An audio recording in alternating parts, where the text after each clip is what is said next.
దేవుని బిడ్డలందరికీ నా హృదయపూర్వక వందన. మరణాత ప్రైజ్ లార్డ్. బాగున్నారమ్మా? మేము కూడా బాగున్నాము దేవుని కృప వలన. మరి దేవుడి సమయాన్ని మీకు వాక్యం చెప్పడానికి నన్ను స్థిరపరిచి బలపరిచి ఆరోగ్యము బలము శక్తి ఇచ్చి మీ ఎదుటికి వచ్చే కృపను చూపించాను. ప్రార్థన చేసుకుందాము. అత్యున్నత సింహాసనం మీద ఆసీనుడా, పరిశుద్ధుడు పరిశుద్ధులను దేవదూతలతో స్తుతింపబడుచున్న తండ్రి, నాయన ఈ సమయంలో నీ పాద సన్నిధికి వచ్చి నేను స్తుతించి ఆరాధించే భాగ్యం ఇచ్చినందుకు స్తోత్రములు. నీ వాక్యమును విప్పుచుండగా నీ పాదాల దగ్గర నుంచి నాకు పంపించమని సహాయం చేయమని, నీ వాక్కును నాకు వినబడనిమ్మని అడుగుచున్నాను.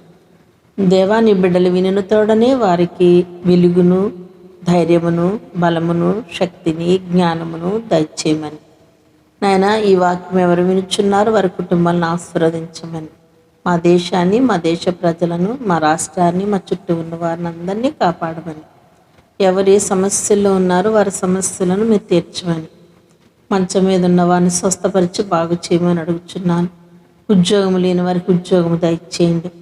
అప్పులు సమస్యలు ఉన్న వారికి అప్పులు తీర్చండి. కష్టాలు కన్నీళ్లలో ఉన్న వారికి సహాయం చేయండి. కోర్టుకు తిరుగుచున్న వారికి న్యాయాధిపతిగా న్యాయం చేయండి. బిడ్డలు లేని వారికి బిడ్డలను దయచేయండి. నాయన తండ్రి ప్రభువా, మీరు అనేకమైన అద్భుతములు చేసిన దేవుడు. ఇజ్రాయేలు ప్రజలకే కాదు నాయన, నీ కుమారుని ద్వారా చేసిన కార్యములే కాదు, ఇప్పుడును మా కార్యములు చేస్తున్నందుకు వందనములు స్తోత్రములు. ఎవరైతే నిరాశతో ఎదురు చూస్తున్నారో వారందరికీ సహాయం చేయమని, దయ చూపించమని, నీటిలో ప్రయాణం చేస్తున్నవారు నాయనా తండ్రి ఆకాశం మీద ఎగురుచు నాయనా వెళ్ళుచున్నవారు ఫ్లైట్ ప్రయాణమును దీవించి ఆశీర్వదించమని, నాయన గమ్యస్థానమును చేర్చమని, ప్రభు ట్రైన్లో వెళ్ళుచున్నవారు, బస్సులో వెళ్ళుచున్నవారు, నడిచి వెళ్ళుచున్నవారు, ఉద్యోగాలు చేస్తున్నవారు, ప్రభు మాకు కాపలాగా ఉన్న నాయనా తండ్రి నాయనా సైనికులను దీవించమని అడుగుచున్నాను. నాయనా పోలీసు వారిని డాక్టర్లను దీవించమని అడుగుచున్నాను. వారి కుటుంబములను ఆశీర్వదించండి. ఉద్యోగం చేస్తున్న వారికి జ్ఞానం ఇవ్వండి. ప్రభు మమ్మల్ని పరిపాలించే రాజకీయ నాయకులకు సహాయం చేయండి. ప్రధానమంత్రికి, రాష్ట్ర మంత్రికి, ప్రభు తండ్రి ముఖ్యమంత్రులకు నాయన న్యాయం తీర్చుటకు సహాయం చేయండి. నీ పరలోక జ్ఞానంతో అందరిని నింపమని సహాయం చేయమని, నాయన దైవ సేవకులు బిడ్డలను కాచి కాపాడమని, చిన్నలనేమి పెద్దలనేమి యెహోవాయందు భయభక్తులు గల వారిని మీరు ఆశీర్వదించే దేవుడు అని నిన్ను అడుగుచు స్తుతించుకొనుచు. ఎగ్జామ్ రాసిన బిడ్డలందరికీ నాయన పాస్ అయ్యి నిన్ను ఘనపరిచేలా చేయండి. ఎవరైతే ఫెయిల్ అయ్యారో వారిని మరి సంతోషపెట్టి మరొకసారి అవకాశం ఇచ్చి వారిని కూడా సంతోషపెట్టమని, ఎవరైతే చనిపోదామనుకుంటున్నారో చనిపోకుండా మీరు కాపాడమని, మీరే వారితో మాట్లాడమని సహాయం చేయమని, ప్రభువా తండ్రి అంతటా మమ్మల్ని దీవించమని యేసుక్రీస్తు పుణ్యనామము అడిగి వేడుకుంటున్నాము తండ్రి. ఆమేన్. ఆరాధన చేసుకుందాం. తండ్రికి నీ కుమారునికి నీ పరిశుద్ధాత్మకును ఆది యందును ఇప్పుడును ఎల్లప్పుడును యుగములు యుగాయుగములు మహామహిమ ఘనత కీర్తి ప్రభావములు కలుగునుగాక. ఆమేన్. తండ్రికి నీ కుమారునికి నీ పరిశుద్ధాత్మకును ఆది యందును ఇప్పుడును ఎల్లప్పుడును యుగములు మహామహిమ ఘనత కీర్తి ప్రభావములు కలుగునుగాక. ఆమేన్. తండ్రికి నీ కుమారునికి నీ పరిశుద్ధాత్మకును ఆది యందును ఇప్పుడును ఎల్లప్పుడును యుగములు మహామహిమ ఘనత కీర్తి ప్రభావములు కలుగునుగాక. ఆమేన్. ఆమేన్. మహిమా నీకినయా, ఘనత నీకినయా, స్తోత్రం నీకేనయా, మా స్తుతులు నీకేనయా, మా స్తుతులు నీకేనయా. మరి దేవుని వాక్యం మేము కొన్ని విషయాలు మనం దేవుని వాక్యం నుండి చూసుకుందాము.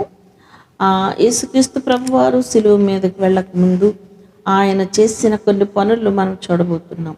ఆయన మత్తయి సువార్త 4వ అధ్యాయంలో ఆయన ముందుగా ఉపవాసం ఉన్నారు.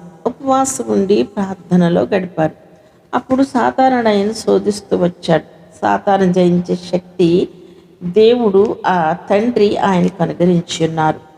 ఆయన సాతాను ఎట్లా జయించాడు అంటే ఉపవాసం ద్వారా జయించగలిగాడు. ఉపవాస ప్రార్థన చాలా శక్తివంతమైంది. మరి రాళ్లను రొట్టెలుగా చేసుకోమన్నాడు. ఇంకేమన్నాడు? దేవుని కుమారుడు అయితే కిందకి దూకమన్నాడు. ఇంకేమన్నాడంటే నీ పాదాలకు రాయి తగలకుండా దూతలు పట్టుకుంటారని చెప్పాడు. మరి ఇంకా ఆయన అపవాది పెద్ద ఎత్తైన కొండ మీద తీసుకుని పోయి ఈ రాజ్యాలని నీకు ఇస్తుంది, నాకు నమస్కారం చేయమంది. ఇలాగ ఆయన శోధించినప్పటికీ ఆ శోధనలు గెలిచాడు. ఆయన శోధన జయించు వేళ జీవకిరీటం ఇస్తాడట దేవుడు. ప్రభువారు యేసు ప్రభువారు తన కుమారుడికి జీవకిరీటం ఇవ్వటమే కాదు, మనకి కూడా జీవకిరీటం ఇస్తాడు. ఎప్పుడంటే శోధనలు మనం జయించాలి.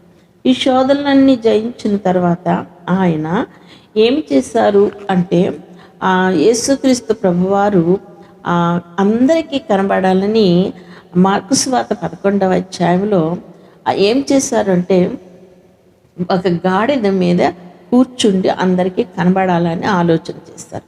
ఇంతలో ఆ గాడిద కట్టబడి ఉన్నది. ఒక యజమానుడి ఇంటిలో యజమానుడిది కట్టబడి ఉంది. యేసు ప్రభువారు నాకు కావాలని చెప్పండి అని శిష్యులను పంపించి ఆ యొక్క గాడిదను తీసుకొచ్చారు. గాడిద పిల్ల అని వ్రాయబడి ఉన్నది. ఈ గాడిద పిల్ల ఒకటి వారికి కనబడింది.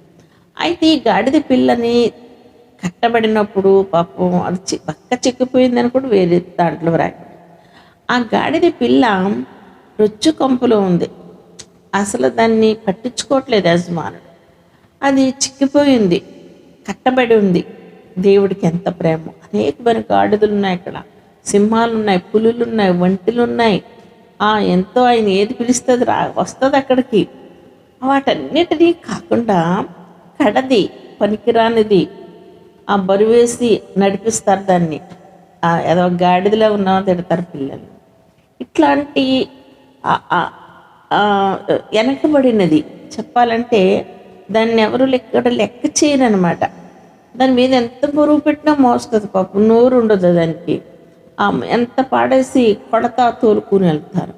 అట్లాంటి గాడిదను దేవుడు ప్రేమిస్తున్నాడు. ప్రేమించి దాన్ని తీసుకురండి అని కట్లు విప్పారు, తీసుకొచ్చారు. చక్కగా దాని మీద వస్త్రాలు వేశారు. వస్త్రాలు వేయగానే దానికి చక్కగా సెంటు కూడా వేసి ఉంటారేమో అనుకుంటున్నాను నేను. దాన్ని స్నానం చేసి సెంటు వేసి వస్త్రాలు వేసి దాన్ని నడిపిస్తాను. అంతలో ప్రభువారు కూర్చున్నారు. కూర్చోగానే ఆ గాడిద ఏం చేస్తుందంటే తన తల అటు ఇటు ఇటు ఊపుతుంది. చూడండి నేను ఎంత బాగున్నాను, నాకు నా పైన వస్త్రాలు వేశారు. ఆ వస్త్రం మహిమ వస్త్రం. ఆయన ఆ మహిమ వస్త్రం మీద కూర్చున్నారు. చూడండి నా వీపు పైన ఆయన ఎట్లా కూర్చున్నారు అని అది గంతులు వేసుకుంటూ చక్కగా ప్రభుని తీసుకుని మోసుకుని వెళ్ళిపోతా ఉంది. ప్రభుని మోసుకుని వెళ్తూ ఉంది. మోసుకుని వెళ్తూ అటు ఇటు తలకాయ ఊపుతా నవ్వుతూ తీసుకెళ్ళిపోతుంది. అందరూ ఈ గాడిదేంటి, బక్క చిక్కిపోయిన గాడిద, కట్టబడిన గాడిద, ఇదేంటి దీని మీద ఎక్కారేంటని ఈ గాడిద వంక చూస్తున్నారు, ప్రభు వైపు చూస్తున్నారు. గాడిద వైపు చూస్తున్నారు, ప్రభు వైపు చూస్తున్నారు. చూసారా, గాడిద వైపు చూడడానికి యేసు ప్రభు గాడిద మీద కూర్చున్నందుకు గాడిదకి చాలా విలువ వచ్చేసింది. చాలా విలువ పెరిగిపోయింది గాడిదకి. ఎప్పుడైతే యేసు ప్రభు వారు కూర్చున్నారో ఆ గాడిదకి విలువ పెరిగిపోయింది. ఆ గాడిదను అందరూ చూస్తున్నారు. ప్రియమైన బిడ్డలారా, నీవు నేను ఒకప్పుడు గాడిద లాంటి వాళ్ళం. మనలో జీవము గల దేవుడు మనలో ఉన్నప్పుడు, నువ్వు నమ్మి బాప్తిసం పొందినప్పుడు, ఆ శరీరమైన రక్తం తిని త్రాగుచున్నప్పుడు గాడిదని ఎట్లా చూస్తున్నారో నిన్ను నన్ను కూడా అలా చూస్తుంది లోకం.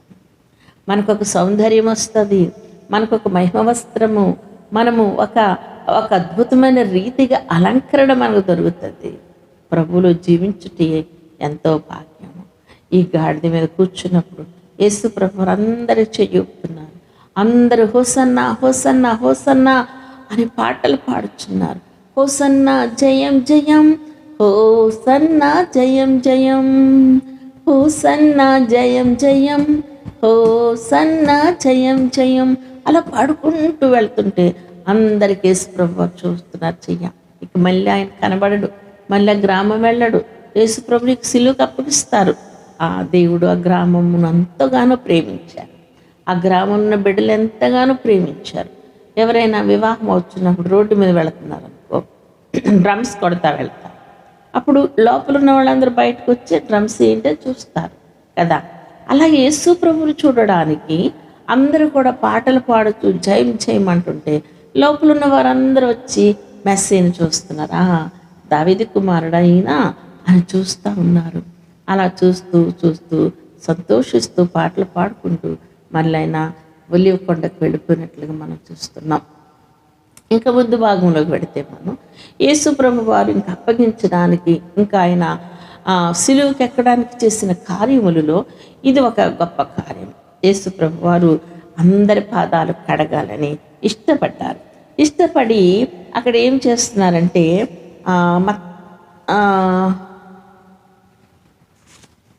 చూద్దాము దేవుని వాక్యం.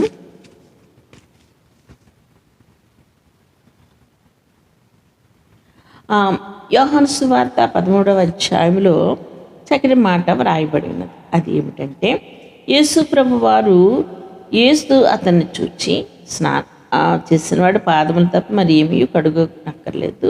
అతడు కేవలము 11 చెప్తుంది, తను అప్పగించి వాడిని ఎవరికెన్ను గనుక మీలో అందరూ పవిత్రులు కారని ఆయన చెప్పారు. వారి పాదములు కడిగి తన పై వస్త్రం వేసుకున్న తరువాత ఆయన మరలా కూర్చుండి నేలను నేను మీకు చేసిన పని మీకు తెలిసిందా? బోధకుడనియు ప్రభు అనియు మీరు నన్ను పిలుచుచున్నారు. నేను బోధకుడను ప్రభువును కనుక మీరిట్లు పిలుచుట న్యాయమే. కాబట్టి ప్రభువును బోధకుడైనను నేను మీ పాదములు కడిగిన ఎడల మీరు ఒకరు పాదములు కడుగవలసినదే. చూడండి, ఇక్కడ ప్రభువారు తమ ఆ వస్త్రాన్ని, ఆ నడుము కట్టుకున్న వస్త్రాన్ని తీసి ఆయనే స్వయముగా నీళ్లు పోసి ఆయనే శిష్యుల పాదాలు కడిగారు. ఆ పాదాలు కడిగినప్పుడు సీమోను పేతురు ఏమంటున్నాడు, అరే నాకు పాదాలు కడగొద్దు, ఎప్పుడూ కడగకు అంటున్నాడు. అయితే నువ్వు నాతో పాలివాడవు కాదు, మేము పాదాలు కడుగుతాం, అందరికీ కూడా అందరి పాదాలు నేను కూడా కడుగుతా. కింద కూర్చుని మోకాళ్ళ మీద ఉండి, లేకపోతే ఇలా కూర్చుని, వారు కుర్చీలో కూర్చుంటారు, మేము కింద కూర్చుని పళ్ళులో నీళ్లు పోసి టవలతో తుడిసి ఆ పాదాలు కడుగుతాం. అలా ఒకరొకరు పాదాల కడుగుట్లో ప్రేమ, కనికిరము, జాలి, స్వాత్వికము, మంచితనము, తగ్గింపు అన్నీ దాంట్లో కలిసి ఉంటాయన్నమాట ఆ ప్రేమలో. అందుకే ప్రభు తన్ను తాను ప్రేమించుకుని తాను తనకు చాలా దగ్గరగా అయిపోయాడు, శిష్యులకు దగ్గరగా అయిపోయాడు. శిష్యులు అందరి పాదాలు కూడా కడిగినట్లుగా ధర్మశాస్త్రం మనకి బోధిస్తూ ఉంది. ఇక ముందుకు పోతే ఆయన పాదాలు కడిగి అందరిని పాదాలు తుడిచి ఆయన అన్నాడు, నా శరీరం తినండి, నా రక్తం త్రాగండి, ఇది నా శరీరము, ఇది నా రక్తం, దీన్ని తినప్పుడల్లా మీరు నా గురించి అందరికీ చెప్పండి అని ఆయన రొట్టె విరిచి అందరికీ కూడా ఇచ్చారు. రొట్టె విరిచారు, శరీరం ఇచ్చారు. ఈ రొట్టె నా శరీరం, ఇది కాల్చబడింది.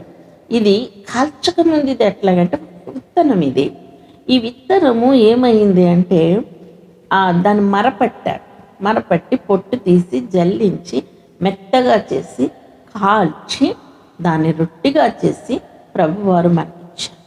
అలాగే నేను ఇలాగ అవుతాను, రొట్టెవలైపోతాను, నా శరీరం దున్నబడుతుంది, నా రక్తం సిలువ మీద నుండి కారతాది, అదంతా కూడా ప్రభు ఒక అద్దమ కట్టినట్లుగా ఇక్కడ చూపిస్తూ ఉన్నారు వాక్యములో మనకి. 1 కొరింథీయులకు రాసిన పత్రిక 11వ అధ్యాయం మీరు చదివినప్పుడు ఆయన శరీర విషయం చాలా క్షుణ్ణంగా మనకి మాట్లాడుతుందా వాక్యం మనతో. అయితే ఆయన శరీరం ఇచ్చారు, ఆయన రక్తం ఇచ్చారు. ఆ ఇచ్చేటప్పుడు ఒక ప్రేమ చూపిస్తూ ఉన్నారు. అయ్యో తప్పిపోయిన ఈ కుమారుడు మరలా ఒకవేళ మనసు మార్చుకుంటాడేమో, నన్ను పట్టుకోవటానికి వచ్చాడు కదా, ఇస్కరా యూదా ఇక్కడ కూర్చున్నాడు కదా, ఇప్పుడైనా వీడు మారుతాడేమో అని ఆయన ఇందులో ఉన్న వాళ్ళు నాకు కూడా అప్పగిస్తారన్నాడు. ఈ పాత్రలు ఎవరు చెయ్యి వేశారో వాళ్ళని అప్పగిస్తారంటే శిష్యులందరూ భయపడ్డారు. అరే నేనా నేనా నేనా అని ఒకరినొకరు చూసుకుంటూ అనుకుంటున్నారు. ఇతను కూడా చూస్తున్నాను నేనా అన్నాడు, కానీ అతని హృదయము కాఠిన్యం అయిపోయింది, కఠిన హృదయం అయిపోయింది. మారు మనసు పొందలేకపోయాడు. ఒక సమయం ఇస్తాడు దేవుడు మనకి. ఆ సమయంలో మనం మారకపోతే మన లైఫ్ అంతా నిత్య నరకంలోనికి వెళ్ళిపోతుంది. అందుకే మనం ఆ సమయం ఉండగానే సమయాన్ని సద్వినియోగం చేసుకోవాలి. సమయం చాలా వాల్యుబుల్, సమయము చాలా విలువైనది. ఆ సమయాన్ని విలువైన దాన్ని అతను పాడు చేసుకున్నాడు. ప్రభు సమయం ఇచ్చాడు, ఒకవేళ మారుతాడేమని. ఆ నేనా అనుకుని బొంకి వెళ్ళిపోయాడు. మళ్ళీ 30 నాణాలు తీసుకున్నాడు, వాళ్ళకి ఇచ్చాడు. యేసు ప్రభు వారికి ఇచ్చమనే తోటకు వెళ్ళినప్పుడు అక్కడ శిష్యులు ఏం చేస్తున్నారంటే పాపం ఆ ప్రార్థనలో ఉండమని ప్రభు చెప్పారు. ఆ గెచ్చమనే తోటకు వెళుతున్నా, అక్కడ ప్రార్థన జరుగుతుంది. ఆ ప్రార్థన ఏకాంత ప్రార్థన, చెమట రక్తంగా మారిపోతుంది. నీ పాపమును నా పాపములు కలిసి ఉన్న పాత్రను తాగలేక ఆయన ప్రభువుని అడిగారు. ఒకసారి రిక్వెస్ట్ చేస్తున్నారు, అయ్యా తండ్రి ఒకసారి దయ చూపించు, ఈ పాత్ర తాగలేను, నేను చాలా బాధగా ఉంది తాగడానికంటే, ఈ పాప పాత్ర తాగాలి నువ్వన్నారు. తండ్రి తాగమంటే తాగాడు ఆయన. ఆ పాత్ర తాగగానే అతను మనుషుల చేతికి, ఆ యొక్క క్రూర మృగములైన మనుషుల చేతికి అప్పగింపబడ్డాడు. ఓకే నన్ను పట్టుకోండి అన్నాడు. అంతే. ఆ శిష్యులు లేవమన్నాడు. పాపం బలహీనమైపోయారు, నిద్ర సరిపోలేదు వాళ్ళకి, నిద్రపోతున్నారు. 3 సార్లు వచ్చాడు ఆయన, మీరు మెలకువగా ఉండండి అని. ప్రభు వస్తారు, జాగ్రత్త. మనం ఇప్పుడు మెలకువగా ఉండాలి. ప్రభు ఎప్పుడు వస్తారో తెలియదు. ఆ వచ్చిన వెంటనే మనము ఆ ప్రభువును ఎదుర్కోవడానికి వెళ్ళాలి. మరి ఆ శిష్యులాగా నిద్రపోతే కుదరదు. నిద్రలో కూడా మనం ఆయన ధ్యానంలో ఉండాలి. ప్రభు వచ్చి పిలిచిన వెంటనే లెగిసిపోవాలి. వస్తున్నాను ప్రభు అన్నట్టుగా ఉండాలి మనం ఎప్పుడు. అలా ఉంటే మనం పరలోక రాజ్యం తప్పగా వెళ్ళగలం. ప్రియమైన బిడ్డలారా, ఆలోచించండి. ప్రభు రాకడ సమీపంగా ఉన్నది. ప్రభు త్వరగా వస్తున్నారు. శిలువ ధ్యానం ఇంకా ఉన్నది. మళ్ళీ ఇంకొక వాక్య భాగంలో మనం శిలువ ధ్యానాన్ని చూద్దాం. ఇంతవరకు పాదాలు కడగడం చూస్తాము. మరి శిలువ మీద ప్రభువారిని బంధించడానికి సిద్ధంగా ఉన్నారు. మరి బంధించడానికి రెడీగా ఉన్నారు. ఆయనకు ఆయనే తన్ను తానే అప్పగించుకున్నారు. మనము ఆలోచిద్దాం, చూద్దాం. ప్రభు అప్పగింపబడిన రాత్రి అని రాయబడింది. అప్పగింపబడిన రాత్రి ఒక రొట్టెని ఎత్తుకుని కృతజ్ఞాస్తుతులు చెల్లించి, ఇది నా శరీరం, ఇది నా రక్తము అంటే సిలువ మీద జరగబోయే దృశ్యాన్ని ఆయన రియల్గా చూపించారు. ఎట్లా జరుగుతుంది నా శరీరం, నా రక్తము అని నిజంగా అది తీసుకున్నప్పుడు ఆ శిష్యులు అల్లాడిపోయి ఉంటారేమో, ఎంత ఆలోచించుంటారో దానికోసం. ప్రభు హృదయపూర్వకంగా వాళ్ళకి ఇచ్చేసాడు, ప్రేమపూర్వకంగా వాళ్ళు ఇచ్చేసాడు. ఆ రక్తం తిని త్రాగి మరి దేవుని సన్నిధికి ఈయన అప్పగించడానికి మొదలుపెట్టారు. ఈయన తీసుకెళ్ళారు, ఈయన కొరడా దెబ్బలు కొట్టారు. అబ్బబ్బా, ఒకటి తక్కువ 40 దెబ్బలు కొట్టారు. ఉమ్ము వేశారు, తృణీకరించారు, అపహసించారు. మరి ఇంకేం చేశారు తెలుసా? అక్కడ న్యాయాధిపతి దగ్గరికి వచ్చారు. పిలాతు న్యాయం చేయడానికి వచ్చినప్పుడు పిలాతు భార్య చాలా మంచిది. భార్య భర్తలు చాలా ప్రేమ కలిగి ఉన్నారు. ఇక్కడ మీ భర్త గారు మీ మాట వినాలి, మీ భర్త మాట మీరు వినాలి, భార్య మాట భర్త వినాలి. ధర్మశాస్త్రం చెప్తుంది. ఇక్కడ ఈ రాజును రాణిని చూసి మనం తెలుసుకోవాల్సింది ఏమిటి అంటే, ఈ భార్య ఒక మాట చెప్తుంది. మీరు తీర్పు తీరుస్తున్నారు కదా, మత్తయి 27 మీరు తీర్పు తీరుస్తున్నారు కదా, అయితే నాకు ఒక కల వచ్చింది రాత్రి. అదేమిటంటే, ఆ నీతిమంతుడి జోలికి మీరు వెళ్ళొద్దు. చాలా మంచివాడు పిలాతు. భార్య మాట విని ఆ చేతులు కడిగేసుకుని, ఈ పాపం నా మీదకి రాకూడదు అన్నాడు. ఆ ప్రజలందరూ అంటున్నారు, ఈ పాపం మా మీదకి మా పిల్లల మీదకి రానే మీకు పర్వాలేదు అంటున్నారు. నిజంగా మేము ఎరుషలేము వెళ్ళినప్పుడు చూసాం, ఆ ఆ ప్రదేశమంతా వాళ్ళంతా కూడా శాపగ్రస్తుల్లా ఉన్నారు. ఆ శాపం ఇప్పటికీ కూడా వాళ్ళకు వెళుతూనే ఉన్నది. ప్రియమైన బిడ్డలారా, ఇంకా ముందుకు మనం పోతే యేసు ప్రభువాన్ని కొరడతా కొట్టి కొట్టి ఆయన తీసుకుని వెళతా ఉన్నారు. ఆయన పెద్ద ముళ్ళు గుచ్చుకునే దారిలో ఆ ముళ్ళులో లాగినప్పుడు చాలా రక్తం వచ్చింది. గిజగిజలు ఆడిపోయాడు. ఆయన కొడుతూ ఉన్నప్పుడు ఆయన మాట్లాడలేదు. నోరు తెరువలేదా ఈ ప్రేమ, బదులు పలకలేదా ఈ ప్రేమ, నోరు తెరువలేదా ఈ ప్రేమ, బదులు పలకలేదా ఈ ప్రేమ, ఇది ఎవరి కోసమో, ఈ జగతి కోసమే, ఈ జనుల కోసమే, నీ కోసమే, నా కోసమే, సిలువలో సాగింది యాత్ర, కరుణామయుని దయగల పాత్ర, పాలు కారు దేహంబు పైన, పాపాత్ములు కొరడాలు ఎన్నో, పాలు కారు దేహంబు పైన, పాపాత్ములు కొరడాలు ఎన్నో.